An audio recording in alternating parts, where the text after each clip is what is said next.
कराची से हम आपको अपडेट करें। सदर के इलाके में मुबैना तौर पर बीवी ने शौहर को कत्ल कर दिया है और पुलिस के मुताबिक मुलजिमा ने मकतूल के टुकड़े टुकड़े कर दिए और कमरे में जाकर सो गई। मजीद जानते हैं डॉन न्यूज के नुमाइंदे सैयद वसीम से।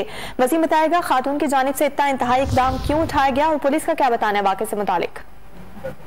जी देखें, अभी फौरी तौर पर जो इत्तला मौसूल हुई पुलिस को, जिसके मुताबिक स्टेट लाइन बिल्डिंग के साथ मुलगा मकान में एक बीवी ने अपने शौहर के टुकड़े कर दिए और उसको जो कत्ल किया गया तो उसके जो कत्ल में इस्तेमाल होने वाले औजार थे वो भी पुलिस ने तहवील में लिए हैं और SSP साउथ जुबैर नजीर शेख कैमरा पुलिस की भारी नफरी ने क्राइम सीन यूनिट को भी तलब कर लिया है और तमाम तर जो तफ्तीश है उसका अमल शुरू कर दिया गया है। और जो बताया जा रहा है वो ये कि जो कमरे के जो घर के मुख्तलिफ हिस्से हैं वहाँ पर उसके जो शौहर हैं उसके टुकड़े जो जिस्म के मुख्तलिफ अज़ा हैं वो उसको काट कर फेंक दिया गया। इसी के साथ साथ जो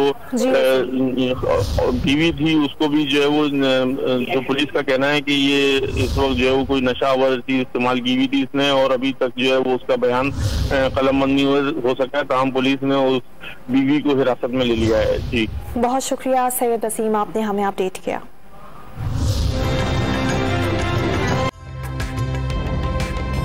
ताज़ा तरीन वीडियोस के लिए हमारा YouTube चैनल सब्सक्राइब करके बेल आइकन प्रेस करिए ताकि आपको मिले हर अपडेट सबसे पहले।